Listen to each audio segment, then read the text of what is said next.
Aujourd'hui, partageons la parole de Dieu intitulée « La ville de refuge spirituelle et la terre ». La terre est petite. Elle est comme un grain de sable sur le bord de la mer et un point minuscule dans le vaste univers. Alors, pour quelle raison la terre a-t-elle été créée? Aujourd'hui, étudions la signification de la création de la terre.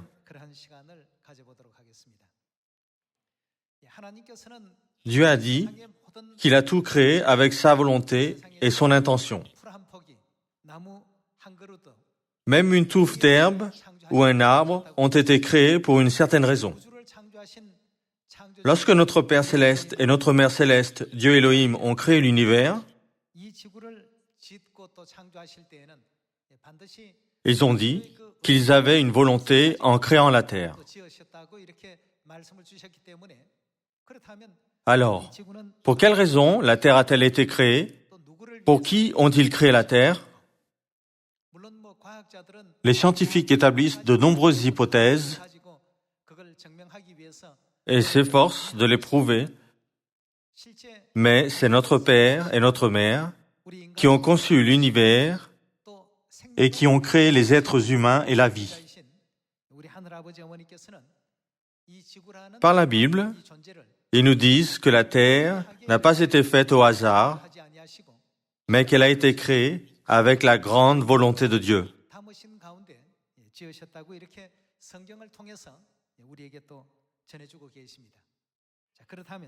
Alors, quel est le but de la création de la terre?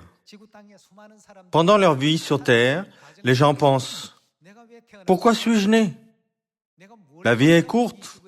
Pour quelle raison dois-je vivre sur la terre ?»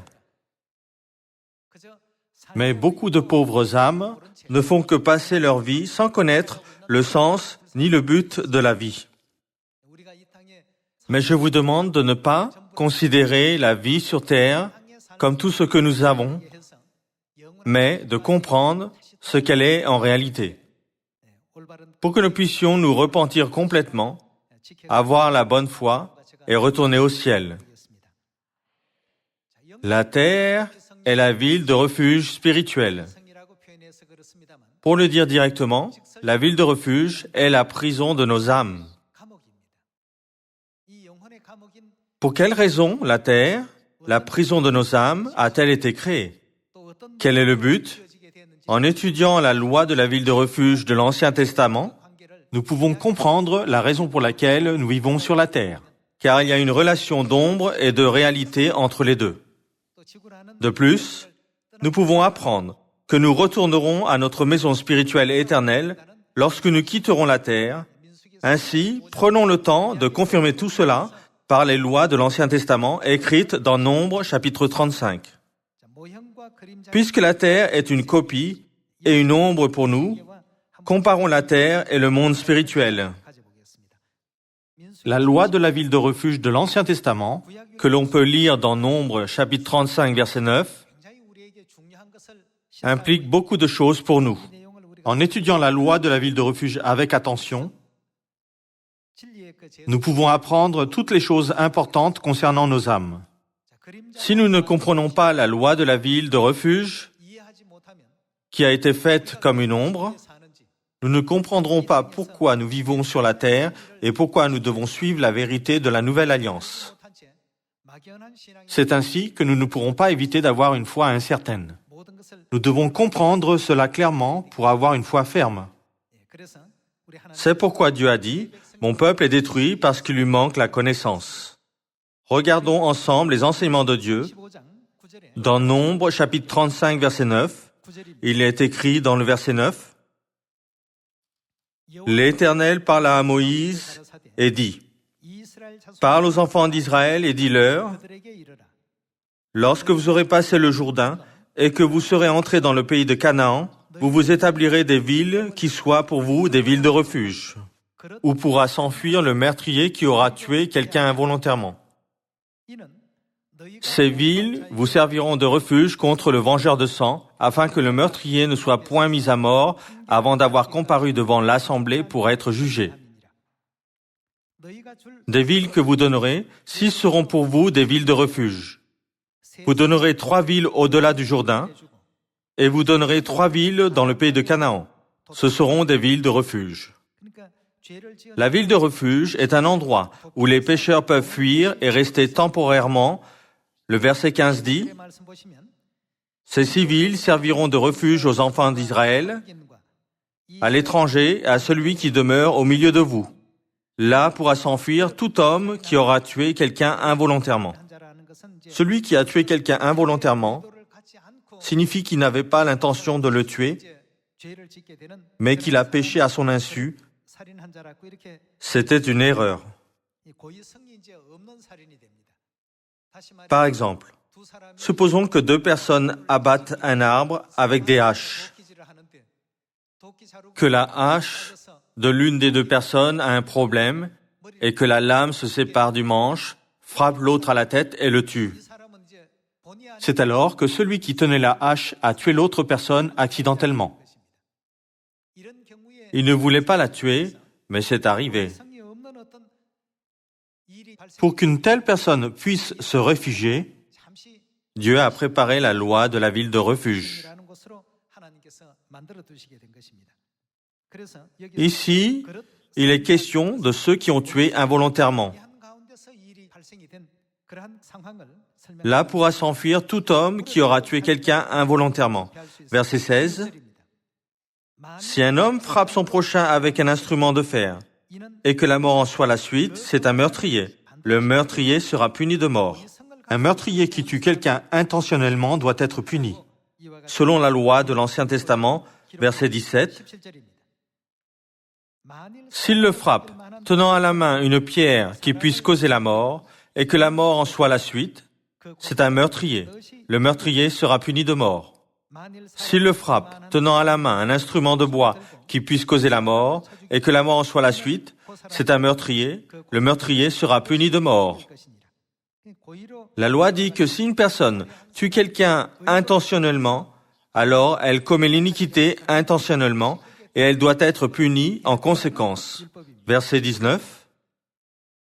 Le vengeur du sang fera mourir le meurtrier. Quand il le rencontrera, il le tuera. Si un homme pousse son prochain par un mouvement de haine, ou s'il jette quelque chose sur lui avec préméditation, et que la mort en soit la suite, ou s'il le frappe de sa main par inimitié, et que la mort en soit la suite, celui qui a frappé sera puni de mort, c'est un meurtrier. Le vengeur du sang tuera le meurtrier quand il le rencontrera. Mais si un homme pousse son prochain subitement, et non par inimitié, ou s'il jette quelque chose sur lui sans préméditation, ou s'il fait tomber sur lui par mégarde une pierre qui puisse causer la mort, et que la mort en soit la suite, sans qu'il ait de la haine contre lui et qu'il lui cherche du mal, voici les lois d'après lesquelles l'Assemblée jugera entre celui qui a frappé et le vengeur du sang. L'Assemblée délivrera le meurtrier de la main du vengeur du sang et le fera retourner dans la ville de refuge où il s'était enfui. Il y demeurera jusqu'à la mort du souverain sacrificateur qu'on a oint de l'huile sainte. La ville de refuge est pour ceux qui ont tué quelqu'un involontairement. Admettons que quelqu'un jette une pierre involontairement, mais qu'un passant soit touché et meurt.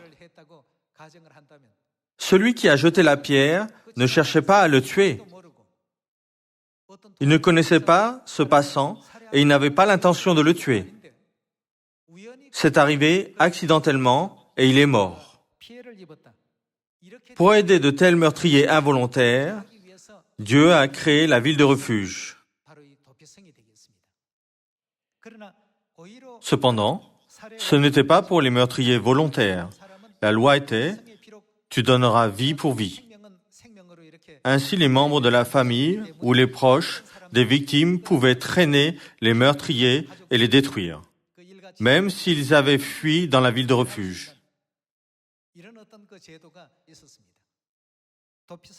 Seulement ceux qui avaient tué involontairement et accidentellement pouvaient rester dans la ville de refuge.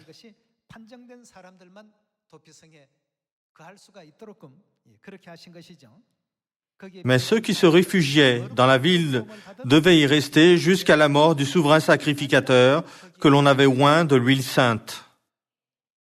Il n'y avait pas de durée spécifique pour rester dans la ville de refuge, comme un certain nombre d'années. La seule condition était de rester jusqu'à la mort du souverain sacrificateur oint de l'huile sainte. Supposons que quelqu'un entre dans la ville de refuge aujourd'hui à cause d'un accident, mais que le souverain sacrificateur oint de l'huile sainte meurt le lendemain. Alors, cette personne sera libérée le lendemain et pourra rentrer chez lui librement. Mais que se passerait-il si le souverain sacrificateur vivait pendant 30 ou 40 ans? Alors, quelqu'un venant aujourd'hui dans la ville de refuge devrait y rester pendant 30 ou 40 ans. Si quelqu'un est, comme on dirait dans le monde, chanceux, il peut entrer aujourd'hui et être libéré demain. Au contraire, il pourrait devoir y rester pendant longtemps, comme 40 ou 50 ans. La période de séjour finit lorsque le souverain sacrificateur oint de l'huile sainte meurt. C'est un point très important de la loi de la ville de refuge.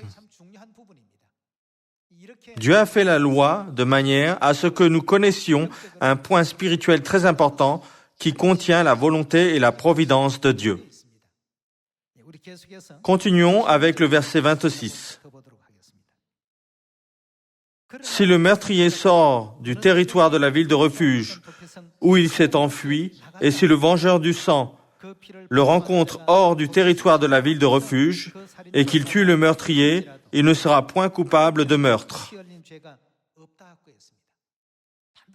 L'accusé doit rester à l'intérieur des limites de la ville de refuge. En d'autres termes, c'était une prison pour lui. Il doit rester dans un espace restreint appelé la ville de refuge. Que se passera-t-il s'il sort de la ville de refuge, comme bon lui semble, avant la mort du souverain sacrificateur? Même s'il est tué après avoir rencontré la famille de la victime, il ne recevra aucune compassion de personne. C'est la loi de Moïse donnée par Dieu au temps de l'Ancien Testament. Continuons avec le verset 29. Voici les ordonnances de droit pour vous et pour vos descendants dans tous les lieux où vous habiterez. Si un homme tue quelqu'un, on ôtera la vie au meurtrier sur la déposition de témoins. Un seul témoin ne suffira pas pour faire condamner une personne à mort. Vous n'accepterez point de rançon pour la vie d'un meurtrier qui mérite la mort, car il sera puni de mort. Verset 32. Vous n'accepterez point de rançon qui lui permette de s'enfuir dans sa ville de refuge et de retourner habiter dans le pays après la mort du sacrificateur. Ceux qui ont fui à la ville de refuge ne peuvent pas être relâchés avant la mort du souverain sacrificateur. Même les rançons ne sont pas acceptées. Verset 33. Vous ne souillerez point le pays où vous serez, car le sang souille le pays, et il ne sera fait pour le pays aucune expiation du sang qui y sera répandu. Sinon par le sang de celui qui l'aura répandu, vous ne souillerez point le pays où vous allez demeurer et au milieu duquel j'habiterai, car je suis l'Éternel, qui habite au milieu des enfants d'Israël. Ainsi, la personne qui a la position la plus importante dans la loi de la ville de refuge est le souverain sacrificateur oint de l'huile sainte. Et toutes les lois de l'Ancien Testament ont été faites par Dieu pour nous éveiller au monde spirituel. La Bible dit que la loi de l'Ancien Testament est une ombre et que ce qui se produit dans le Nouveau Testament est la réalité. Alors aujourd'hui, à travers la parole de la vérité, nous devons apprendre ceci. Qui est la réalité du souverain sacrificateur oint de l'huile sainte dans la loi de la ville de refuge qui est une ombre? Regardons dans Actes, chapitre 4, verset 27. En effet, contre ton saint serviteur Jésus, que tu as comment? Que tu as oint, Hérode et Ponce Pilate se sont ligués dans cette ville, avec les nations et avec les peuples d'Israël. Jésus-Christ est celui que Dieu a oint. Allons à Daniel, chapitre 9, verset 24. 70 semaines ont été fixées sur ton peuple et sur ta ville sainte pour faire cesser les transgressions et mettre fin au péché, pour expier l'iniquité et amener la justice éternelle, pour sceller la vision et le prophète et pour oindre le Saint des Saints. Ici, le Saint des Saints est Jésus, comme expliqué dans Actes chapitre 4, verset 27. Certainement, Jésus-Christ est celui qui a accompli toutes les prophéties en tant que roi et souverain sacrificateur, n'est-ce pas? À présent, pensons à la ville de refuge. Ce n'est que lorsque le souverain sacrificateur oint de l'huile sainte meurt que tous ceux qui sont dans la ville de refuge peuvent rentrer chez eux.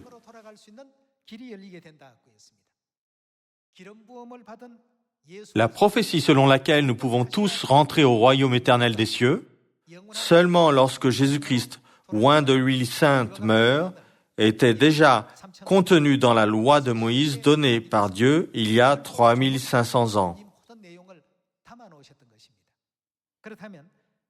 Alors, Jésus était-il vraiment le souverain sacrificateur oint de l'huile sainte sur terre? Confirmons-le dans Hébreux chapitre 5, verset 8.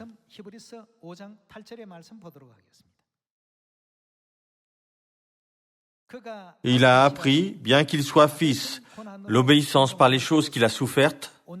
Après avoir été élevé à la perfection, il est devenu, pour tous ceux qui lui obéissent, auteur d'un salut éternel, Dieu l'ayant déclaré quoi? Déclaré souverain sacrificateur selon l'ordre de Melchizedek.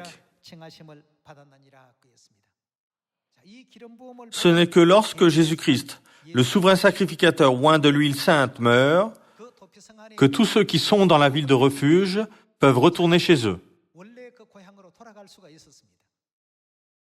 Nous pouvons ainsi confirmer que Jésus est le souverain sacrificateur oint de l'huile sainte, n'est-ce pas? Nous pouvons clairement comprendre que c'était Jésus-Christ qui a été oint par les témoignages de la Bible. Ainsi, seuls ceux qui ont participé au sang précieux de Christ qui a été versé sur la croix peuvent retourner à leur maison qu'ils avaient perdue, n'est-ce pas? Confirmons que ces personnes peuvent retourner à leur pays natal éternel dans Hébreux chapitre 11, verset 13. C'est dans la foi qu'ils sont tous morts sans avoir obtenu les choses promises, mais ils les ont vues et saluées de loin, reconnaissant qu'ils étaient quoi? Qu'ils étaient étrangers et voyageurs sur la terre. Ceux qui parlent ainsi montrent qu'ils cherchent une patrie.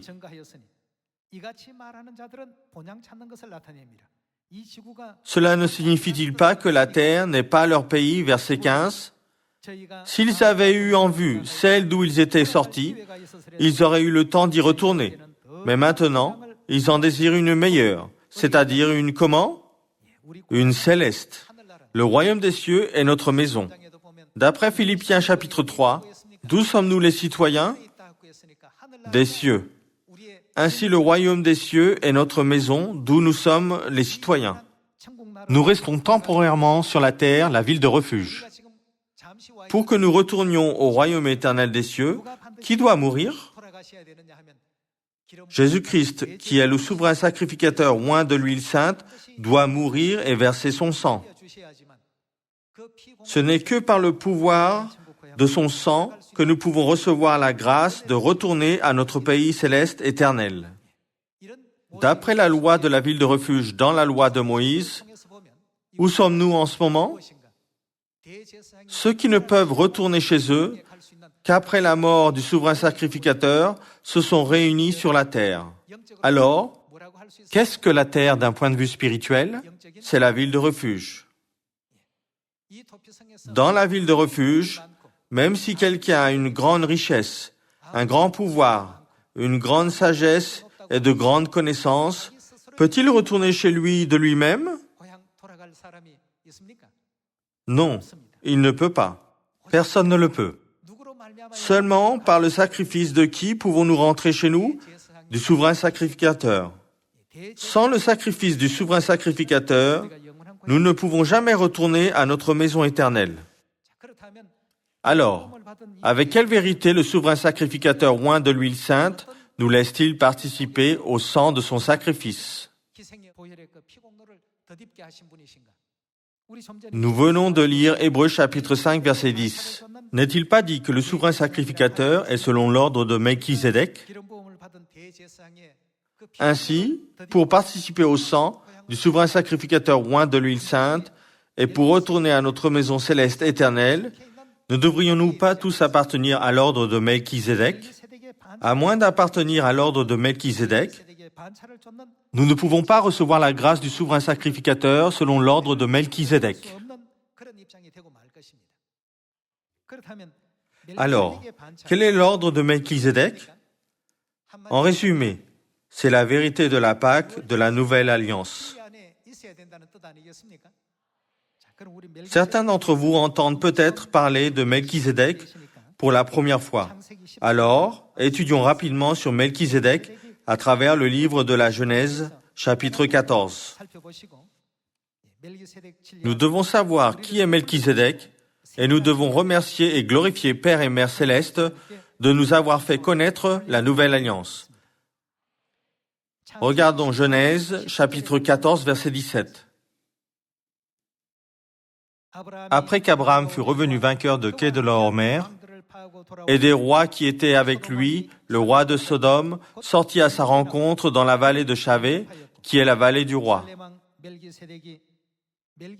Qu'a apporté Melchizedek? Il fit apporter du pain et du vin. Il était sacrificateur du Dieu Très-Haut. Ce Melchizedek, qui est apparu dans l'Ancien Testament, a béni Abraham avec du pain et du vin, non pas avec d'autres sacrifices. Comme Jésus est aussi souverain sacrificateur selon l'ordre de Melchizedek, qu'a-t-il utilisé pour bénir l'humanité de la vie éternelle? Dans le Nouveau Testament, nous pouvons voir que Jésus a béni son peuple avec du pain et du vin. Tous les sacrificateurs d'Israël offraient en sacrifice à Dieu le sang des animaux. Mais Melchizedek était différent. Il a béni Abraham avec du pain et du vin. L'Ancien Testament est une ombre et le Nouveau Testament est la réalité. Ce Melchizedek, qui était une ombre et une prophétie, a été accompli par Jésus. Confirmons-le dans Matthieu chapitre 26. Bien qu'aujourd'hui, il y ait de nombreuses églises dans le monde, ceux qui n'appartiennent pas à l'ordre de Melchizedek ne peuvent pas se revêtir du sang de Christ. Peuvent-ils alors retourner au royaume des cieux? Ils ne pourront jamais y entrer. Ils ne pourront jamais être revêtus de la grâce de Dieu. Regardons dans Matthieu chapitre 26, verset 17. Le premier jour des pains sans levain, les disciples s'adressèrent à Jésus pour lui dire « Où veux-tu que nous te préparions le repas de la Pâque ?» Il répondit « Allez à la ville chez un tel, et vous lui direz « Le maître dit, mon temps est proche. Je ferai chez toi la Pâque avec mes disciples. » Les disciples firent ce que Jésus leur avait ordonné, et ils préparèrent la Pâque. Le pain et le vin que Melchizedek avait utilisés pour bénir Abraham apparaissent dans la scène de la célébration de la Pâque. Regardons le verset 26. Pendant qu'il mangeait, Jésus prit du pain et, après avoir rendu grâce, il le rompit et le donna aux disciples en disant « Prenez, mangez ceci et quoi? Ceci est mon corps. » Verset 27. Il prit ensuite une coupe et après avoir rendu grâce, cette coupe est bien sûr le vin de la Pâque. Il prit ensuite une coupe et après avoir rendu grâce, il la leur donna en disant « Buvez-en tous, car ceci est mon sang, le sang de l'Alliance, qui est répandu pour beaucoup, pour le pardon des péchés. » Après avoir rendu grâce pour le pain et le vin de la Pâque, Quelle bénédiction a-t-il donné à l'humanité par le pain et le vin? D'après Psaume chapitre 133, Dieu accorde sa grâce à Sion. Quelle bénédiction? La bénédiction de la vie éternelle. Melchisédek, du temps de l'Ancien Testament, a béni physiquement Abraham avec du pain et du vin. Jésus-Christ, le Melchisédek spirituel, a béni l'humanité avec du pain et du vin. Ceux qui participent à cette nouvelle alliance sacrée peuvent recevoir la vie éternelle. C'est pourquoi dans Hébreux chapitre 5, il est écrit « Jésus-Christ a été déclaré souverain sacrificateur selon l'ordre de Melchisédek ». Regardons dans l'Évangile selon Luc chapitre 22. Luc chapitre 22 verset 7. Le jour des pains sans levain, où l'on devait immoler la Pâque, arriva. Et Jésus envoya Pierre et Jean en disant « Allez nous préparer la Pâque, afin que nous mangions quoi? Afin que nous mangions la Pâque. » Ils lui dirent « Où veux-tu que nous la préparions ?» Il leur répondit « Voici, quand vous serez entrés dans la ville, vous rencontrerez un homme portant une cruche d'eau. Suivez-le dans la maison où il entrera, et vous direz au maître de la maison, le maître te dit, où est le lieu où je mangerai la Pâque avec mes disciples? Et il vous montrera une grande chambre haute, meublée. C'est là que vous préparerez la Pâque. Ils partirent et trouvèrent les choses comme il le leur avait dit, et ils préparèrent la Pâque. L'heure étant venue, il se mit à table et les apôtres avec lui. Il leur dit, « J'ai désiré vivement manger cette Pâque avec vous avant de souffrir. » C'est parce que Jésus devait préparer et enseigner le chemin pour que nous puissions entrer dans la vérité de l'ordre de Melchisédek. Continuons avec le verset 19. Ensuite, il prit du pain et après avoir rendu grâce, avec quoi Melchisédek a-t-il béni Abraham? C'est avec du pain et du vin. De même, Jésus, le Melchisédek spirituel, a lui aussi béni l'humanité avec du pain et du vin. Ensuite, il prit du pain, et après avoir rendu grâce, il le rompit et le leur donna en disant, « Ceci est mon corps qui est donné pour vous, faites ceci en mémoire de moi. » Il prit de même la coupe après le souper, et la leur donna en disant, « Cette coupe est la nouvelle alliance en mon sang qui est répandue pour vous. » Il a établi la vérité de la nouvelle alliance de cette manière. Et le jour d'après, il a été crucifié.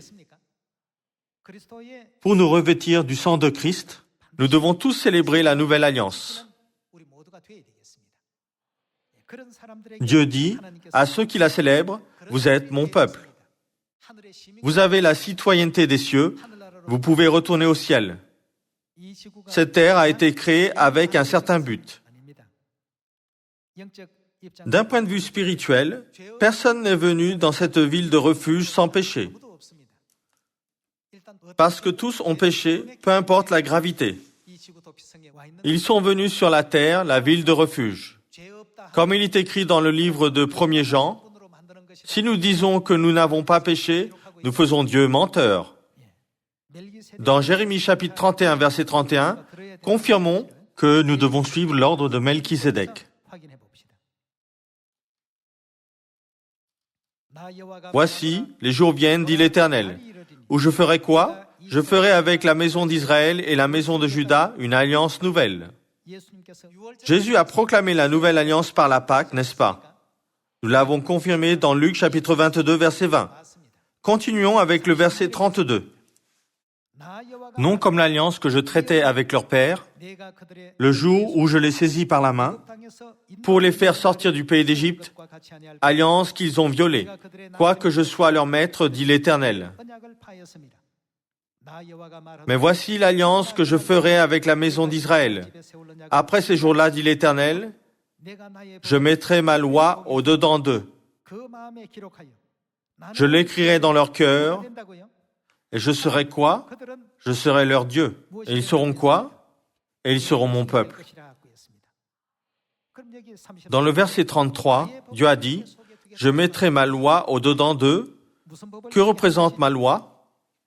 Dieu a dit qu'il mettrait sa loi de la nouvelle alliance dans le cœur de tous les enfants de Sion bien-aimés.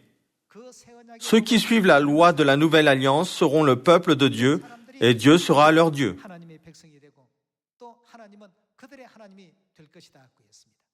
Ils pourront entrer au royaume éternel des cieux, n'est-ce pas? Regardons le verset 34. Celui-ci n'enseignera plus son prochain, ni celui-là son frère, en disant « Connaissez l'Éternel, car tous me connaîtront. » Depuis le plus petit jusqu'au plus grand, dit l'Éternel, car je pardonnerai quoi? Je pardonnerai leur iniquité. La mort du souverain sacrificateur oint de l'huile sainte dans l'ancienne loi représente la mort de Jésus-Christ sur la terre. La mort de Christ était un processus spirituel pour nous pardonner tous nos péchés. Grâce à sa souffrance et son sacrifice, le chemin glorieux vers notre maison céleste nous a été ouvert. Car je pardonnerai leur iniquité et je ne me souviendrai plus de leurs péchés. Dieu a certainement dit, tant que vous restez dans la nouvelle alliance, je serai votre Dieu et vous serez mon peuple. Le seul chemin pour retourner à notre maison céleste, à partir de notre ville de refuge spirituel, c'est de nous revêtir du sang précieux de Jésus-Christ, le souverain sacrificateur. Alors le pardon éternel sera parfait et la vie éternelle nous sera accordée. J'espère que nous graverons encore dans nos cœurs combien la vérité de la nouvelle alliance que Père et Mère nous ont accordée par les prophéties de la Bible est précieuse. J'aimerais conclure le sermon ainsi. Merci beaucoup.